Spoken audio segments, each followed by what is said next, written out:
राम जय जय राम श्री राम जय राम जय जय राम श्री राम जय राम जय जय राम श्री राम जय राम जय जय राम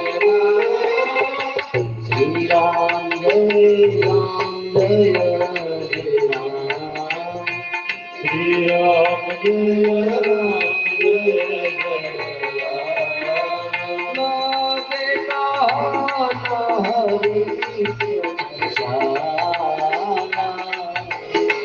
श्री राम जय राम जय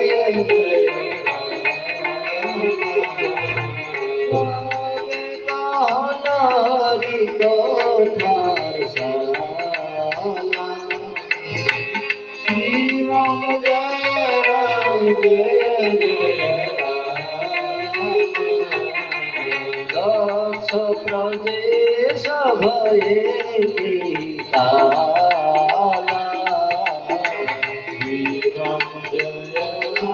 जय भगवान शिव की कथा कह रही है समय दक्ष प्रदेश भये श्री राम जय राम जय जय देखा विषादी सबला श्री राम जय राम जय जय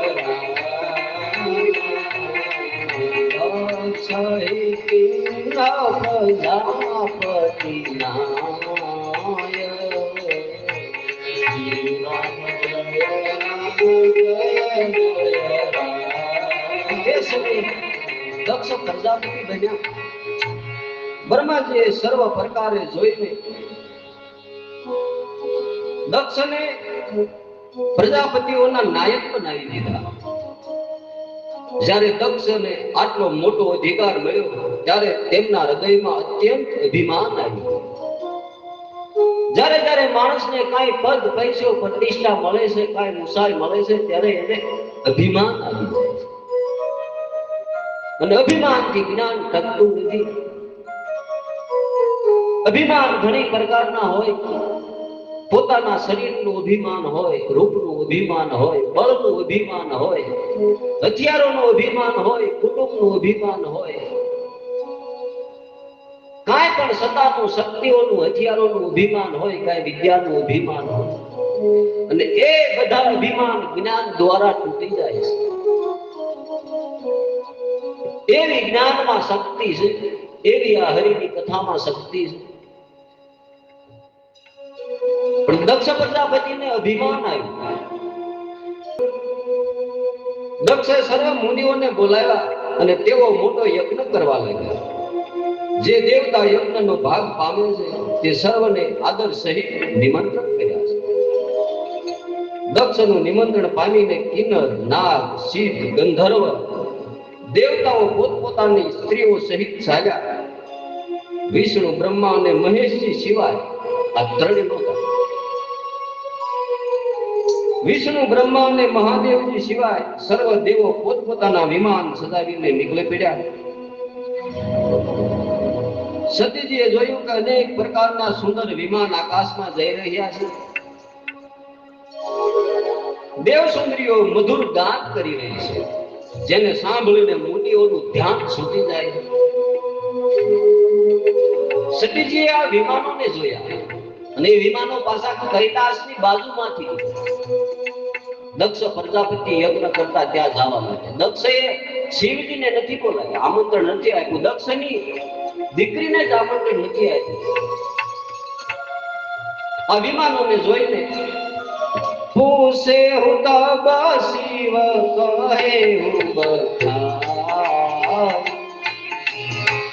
શ્રી રામ જય રામ જય જય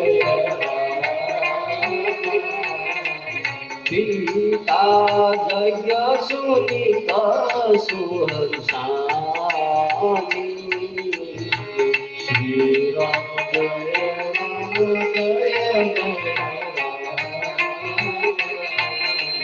જો મહેશુ મોહિયાય સુધી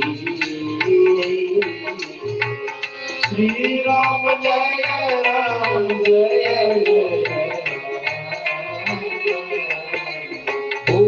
से हूँ सब शिव खानी श्री राम जय राम जय जय राम सीता यज्ञ सुनी कशु हरसानी श्री राम जय राम जय जय राम ये विमानों देवताओं ने जवाब कारण पूछी प्रभु आ क्या लઈ ગયા ત્યારે શિવજીએ સર્વ વાતો જણાવી પિતાના યજ્ઞની વાત સાંભળીને સતી કંઈક પ્રસન્ન થયા અને વિચારવા લાગ્યા કે જો મહાદેવજી મને આજ્ઞા આપે તો આબાને થોડાક દિવસ પિતાજીને ઘેર જઈને રહો પ્રેમ રસમાં તરબોળ મનોહર વાણીમાં બોલ્યા હે પ્રભુ મારા પિતાના ઘેર ઘણો મોટો ઉત્સવ છે જો આપની આજ્ઞા હોય તો હે કૃપાધામ હું આદર સહિત તેને જોવા જાઉં શિવજીએ કહ્યું તમે વાત તો સારી કરી તે મારા મનને પણ પસંદ પડી પણ તેઓએ નોતરું નથી મોકલ્યું તે અનુચિત છે દક્ષે પોતાની બધી દીકરીઓને બોલાવી પરંતુ મારી ઉપરના વેરના લીધે તેઓએ તમને પણ વિસારી દીધા છે તમને ભૂલી ગયા છે છોડી દીધા છે એક વખત બ્રહ્માજીની સભામાં મારાથી અપ્રસન્ન બન્યા હતા તેથી તે અત્યારે પણ અમારું અપમાન કરે છે હે ભવાની જો તમે વગર બોલાવે જશો તો શિવ શનિ પણ નહીં રહે અને માન મર્યાદા પણ નહીં રહે જોકે એમાં એવો સંશય નથી કે સ્વામી પિતા અને ગુરુના ઘેર વગર બોલાવે જવું જોઈએ તો પણ જ્યાં કોઈ વિરોધ માનતું હોય તેના ઘરે જવામાં કલ્યાણ થતું નથી શિવજી અનેક પ્રકારે સમજાવ્યા પરંતુ ભાવીને વંશ સતીજીના હૃદયમાં બોધ ન થયો વળી શિવજીએ કહ્યું કે જો વગર બોલાવે જશો તો અમારી સમજણ અનુસાર સારી વાત નહીં બને શિવજી અનેક પ્રકારે કહી જોયું પણ જ્યારે સતી કોઈ પણ રીતે ન રોકાયા ત્યારે ત્રિપુરારી મહાદેવજી પોતાના મુખ્ય ગણોને સંગાથ આપીને તેમને વિદાય કર્યા ભવાની જ્યાં પિતા દક્ષના ઘેર પહોંચ્યા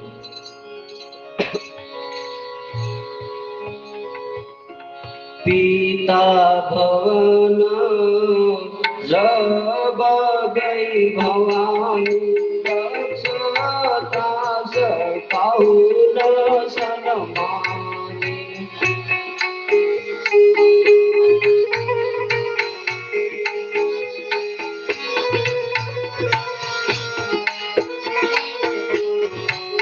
પિતા ભવન જબ ગઈ ભવાની દક્ષતા સકાઉલ સન્માની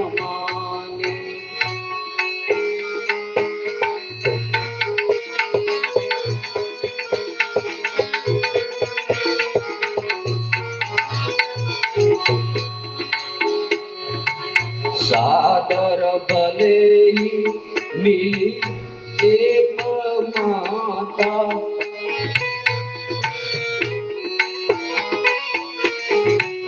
સાદર ભલે મિલી એક માતા ભગિની મિલી બહુત મુસ્કાતા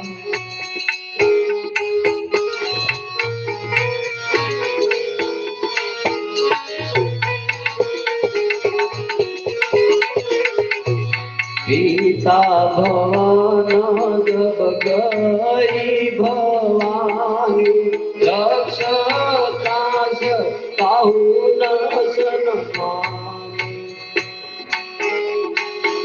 ભવાની જ્યારે પિતા દક્ષના ઘેર પહોંચ્યા ત્યારે દક્ષના ભયને કારણે તેમની કોઈ આગતા સ્વાગતા ન કરી. ભલે માત્ર એક માતા જ આદરથી મળી છે, બીજું કોઈ મળ્યું નથી. ભવાનીની સામે પણ, સતીજીની સામે પણ કોઈ જોતું નથી. પોતાની દીકરી છે છતાં માતા એક જ મળી છે. માતાના હૃદયનું વર્ણન જ્યારે ભાગવત કથાનો પ્રસંગ છે. જે લોકો મોહ અને માયામાં ડૂબી ગયા ત્યારે ભક્તિ અજીર્ણ થઈ ગઈ, વૃદ્ધ થઈ ગઈ અને એમના બંને દીકરા મૂર્છિત થઈ ગયા. આજની ભાષામાં કોમામાં જતા રહ્યા, અચેતન થઈ ગયા, કાંઈ ચેતન જાગૃત ન રહ્યા. ભક્તિ પોતાના બંને દીકરા જ્ઞાન વૈરાગ્યને લઈ વૃંદાવન જાય છે. ભક્તિને પુષ્ટિ મળે. એ યુવાન બની પણ જ્ઞાન વૈરાગ્ય જાગૃત ન થયા ત્યારે ભક્તિ રડે છે. અને સ્વાભાવિક છે, ગમે એની માં કદાચ પોતા ઉપર દુઃખ પડ્યું હોય તો એ વિસરી લે છે, સહન કરી લે છે, ખમી લે છે, પણ પોતાના સંતાનોનું દુઃખ એનાથી સહન થતું નથી. એટલે ભક્તિના બંને દીકરા જ્ઞાન અને વૈરાગ્ય મોક્ષામાં પડ્યા છે. ભક્તિ રડે છે. ભક્તિ રડી રહી છે. એ સમયે ગંગા એમના સરસ્વતી સ્ત્રીઓના રૂપ ધારણ કરીને ભક્તિને સાંત્વના આપે છે, સમજાવે છે, ધીરજ રાખે. તે સમયે નારદ પધારે છે. રડવાનું કારણ પૂછે છે કે હે ભક્તિ મહારાણી, શું કામ રડો છો? જેના દીકરા જ્ઞાન અને વૈરાગ્ય મૂર્છિત છે.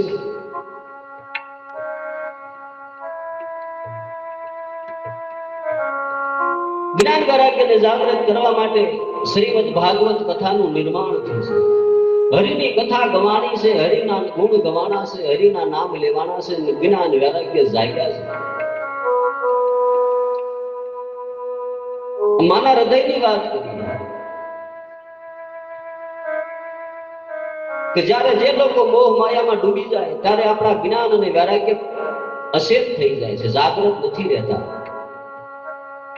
અને જ્ઞાન વૈરાગ્ય જ્યારે જાગૃત ન હોય ત્યારે આપણી આ જીવની દિશા કેવી હોય? સંત સ્વારામ બાપાએ કહ્યું છે, મંદ વૈરાગને મળવું નથી ગમતું, હે હરિજન ઉપર હરા. જ્યારે આપણા જ્ઞાન વૈરાગ્ય કોમામાં જતા રહ્યા હોય, અચેત થઈ ગયા હોય, મોરસા ખાઈ ગયા હોય, ત્યારે સાધુ સંતો નથી ગમતા, સેવા નથી ગમતી, પુણ્યદાન નથી ગમતું, સત્સંગ નથી ગમતો, હરિની કથા નથી ગમતી, કાંઈ પણ પરોપકારી પરમાર્થના સત્કારી કલ્યાણ કરનારા કાર્યો ગમતા જ નથી. ત્યારે સમજવું કે આપણા જ્ઞાન વૈરાગ્ય અચેત થઈ ગયા છે. શું કામ? કે આપણે એટલા બધા મોહ માયામાં ડૂબી ગયા છે. ત્યારે જ એ અચેત થાય છે. અને પાછા જાગે ક્યારેક જ્યારે હરિની કથા મળે, સત્સંગ મળે. એ કથા આપણને દિવ્ય દર્શન કરાવે છે. જ્ઞાન વૈરાગ્ય જાગૃત થયા છે. પરમના ઇતિહાસમાં એક કથા આવે છે. જે વખતે કોરોનાના થી ભારે મહાભયંકર રક્તપિત્ત નામનો રોગ હતો અને સત દેવીદાસ બાપુએ જેને રક્તપિત્તનો રોગ લાગુ પડે અને જંગલમાં મૂકી આવતા કા દરિયામાં પધરાવતા, જેનું કોઈ ધરતી ઉપર ન હોય, જેના ઉપર આભ અને નીચે ધરતી, આવા નિરાધાર મોધારા અને દેવદાસ બાપુ એ રોગીઓને લાવી અને પરબની જગ્યામાં સેવા કરે. એમાં એક ગામની અંદર એક ઉજ્જૈનમાં એ રોગ લાગુ પડ્યો. ગામના લોકો મળ્યા, એના દીકરાને કહ્યું કે તું આને દરિયામાં નાખી દે, આ રોગ આખા ગામમાં ફેલાશે. એ કેદાર ગામના લોકો ઉજ્જૈનમાં ને દરિયામાં નાખવા જાય છે, પધરાવા જાય છે. અને તે સમયે એ ઉજ્જૈનમાં પોતાના દીકરા કેદારને બોલાવે છે અને ભલામણ કરે છે, દીકરા તું મગ મઠ અડદ આવા કઈ કઠોળને ખાતો નહીં, તારી તાસીરને અનુકૂળ નથી, તું બીમાર પડી ગયો.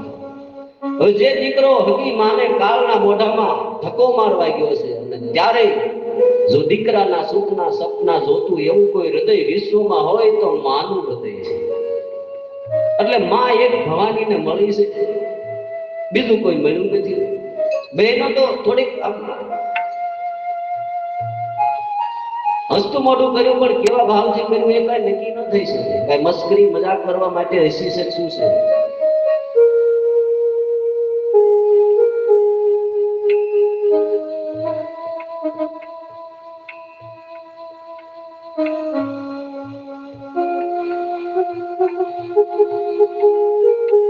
અને દક્ષે તો તેમની કઈ કુશળતા ન પૂછી. સતીજીને જોઈને ઉલટો તેના બધા અંગો બોલી ઉઠ્યા. ત્યારે સતીએ આગળ જઈને યજ્ઞ જોયો. દક્ષે કઈ પૂછ્યું નહીં, પણ સતીજીને જોઈ એના અંગો આમ બળી ઉઠ્યા. શું કામ અહીંયા?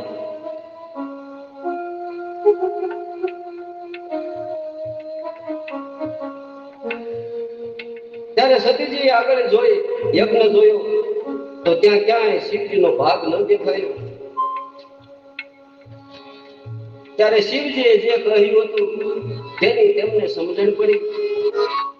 સ્વામીના અપમાનને સમજીને સતીનું હૃદય બળી ઉઠ્યું. પાછલું પતિ પરિત્યાગનું દુઃખ તેમના હૃદયમાં એટલું નહોતું. તેથી એટલું મહાન દુઃખ આ સમયે પતિના અપમાનના કારણે થયું. પોતાના પતિએ ત્યાગ કરી દીધો એનું એને દુઃખ નથી લાગ્યું, પણ પોતાના પતિનું જે અપમાન થયું છે, ધન્ય છે એવી જગદંબાઓ, એવી માતાઓ કે પોતે દુઃખ સહન કરી લે છે, પણ માનું હૃદય છે પોતાના સંતાનોનું, પોતાના પતિનું અપમાન સહન.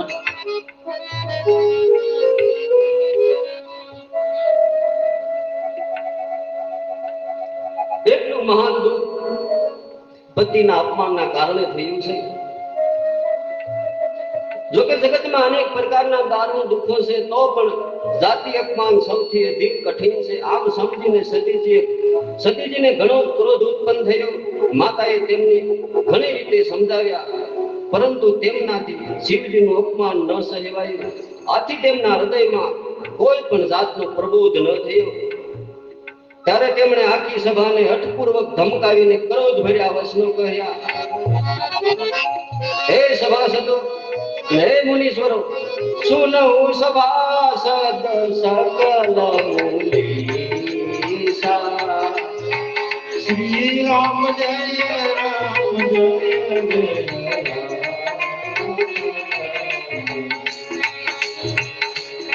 રામ.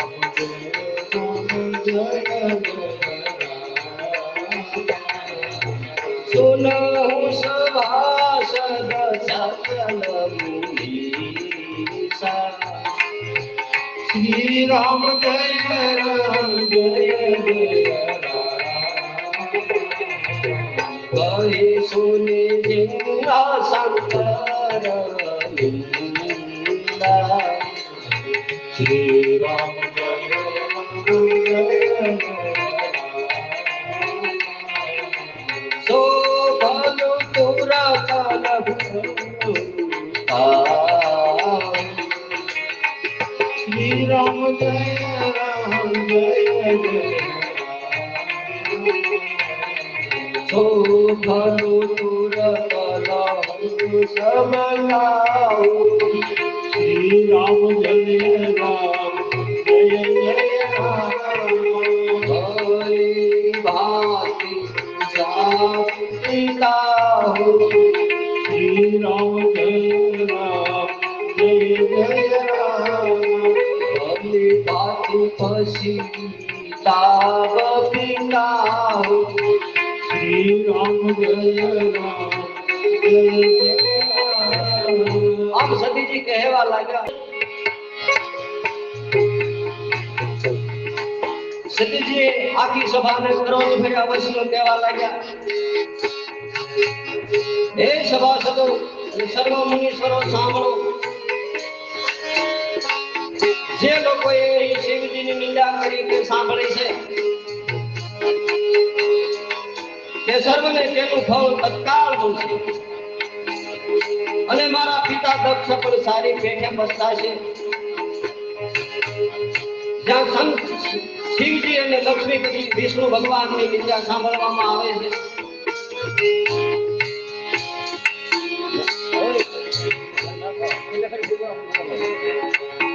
જ્યાં સંત શિવજી અને લક્ષ્મીપતિ વિષ્ણુ ભગવાનની નિંદા સાંભળવામાં આવે છે તો ત્યાં એવી મર્યાદા છે કે જો પોતાનો વંશ ચાલે, નિંદા કરનારને તેને બોલતો બંધ કરી દેવો અને વંશ ન ચાલે તો કાન બંધ કરી ત્યાંથી ભાગી જાવ. જ્યાં શિવની, ભગવાનની, ગુરુની, વિષ્ણુની નિંદા થતી હોય તો એની મર્યાદા વેદોએ બાંધી છે. ના ઊભું ન રહેવું, કાન બંધ કરીને નીકળી જવાય અને કાંઈ બોલતો બંધ કરી દેવાય. અને ત્રિપુર દૈત્યને મારનાર ભગવાન મહેશ્વર સંપૂર્ણ જગતનો આત્મા છે.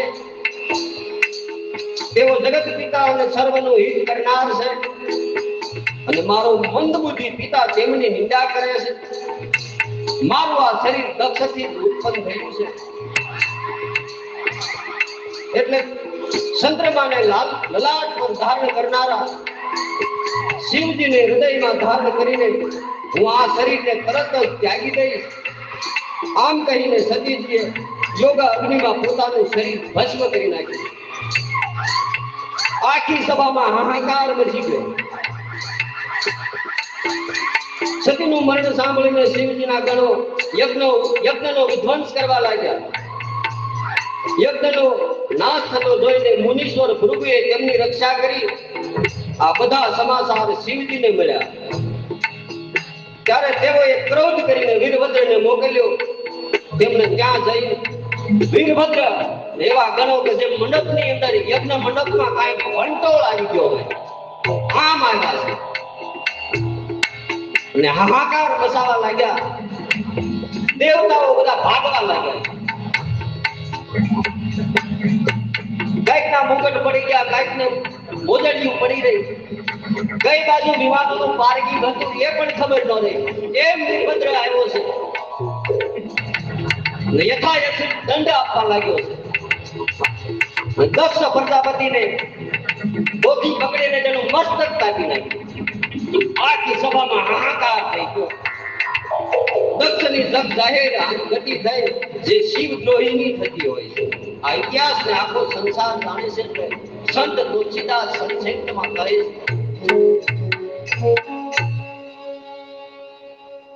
જે યજ્ઞથી કલ્યાણ થાય એ યજ્ઞ આ દક્ષને મારનારો બન્યો છે. શું કામ? કે શિવજીનું અપમાન કરીને કર્યું. સદકાર્ય સદભાવથી કરવું જોઈએ. જે કથા આપણને કાંઈક સમજાવે છે. અહંકારથી નહીં, અભિમાનથી નહીં. અને અભિમાનનું પરિણામ આ શિવજી તત્કાળ આપે છે.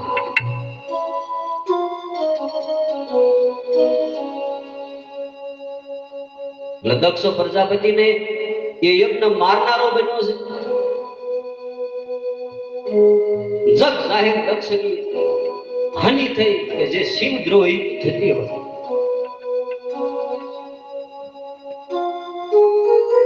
સદકાર્ય વિવેકથી, હારા ભાવથી, હારા વર્તનથી કરવું જોઈએ. નહીતર એનું પરિણામ અવશ્ય સદકાર્ય હોવા છતાં માઠું પરિણામ આવે છે.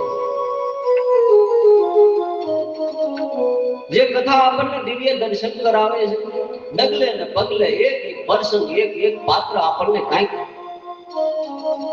સમજણ આપે છે. એટલે સકલ લોકને પાવન કરનારી આ કથા છે. પોષે રઘુપતિ કથા પ્રસંગ શ્રી રામ જય રામ જય સકલ લોક જગ પાવની ગંગા શ્રી રામ જય રામ જય સીતારામ સરિત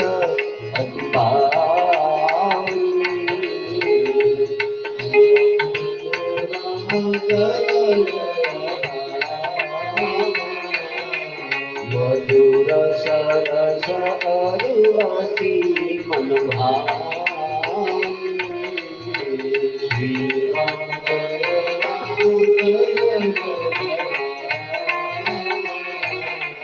પુની પુની તલે ઓ સુને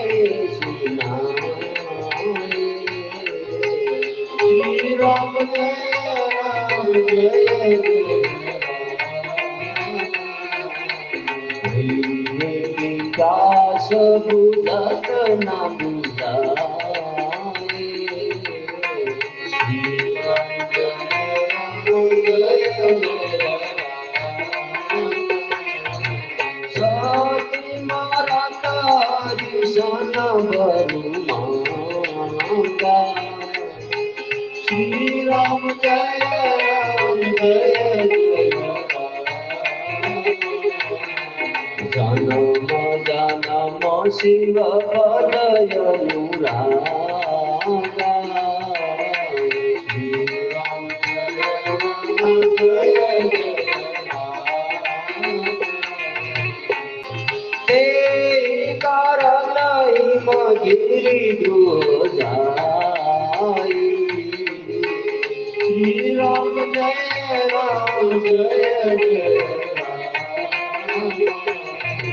જનમી પારગતિ તનુ પાઈ શ્રી રામ જય જગતે યુમા શેલ ગૃહ જાય શ્રી રામ જય જય